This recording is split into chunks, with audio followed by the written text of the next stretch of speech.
નમસ્કાર દર્શક મિત્રો, તહેલકા ન્યૂઝમાં આપ સૌનું હાર્દિક સ્વાગત છે। વઘઈ ડાંગ જિલ્લામાં વઘઈ તાલુકા વિકાસ અધિકારીના ચાર્જ સંભાળનાર એવા સુવાસ ગવાડેના રાજમાં અંદાજે 4 લાખના મસમોટી રકમથી જાહેર રસ્તા ઉપર ખીરમાણી ગામે નાણાંના કામમાં નકલી વેટ ઉતારવામાં આવ્યું હતું। એવો ભ્રષ્ટાચાર પણ ખુલ્લો નજરે પડે છે।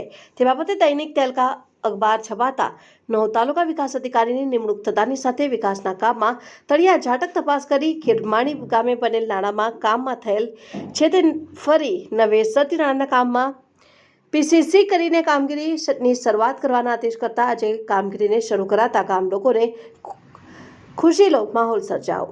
ગામમાં પણ ચર્ચાનો વિષય ઊભો થયો છે કે અગાઉના નાણાંમાં કામ અને આજના નાણાંની કામગીરીમાં આસમાનનો ફરક છે।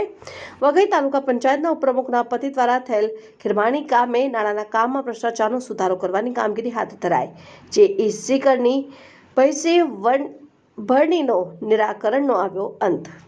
Reporter Ramesh Mahala, Tehelka news, Dang.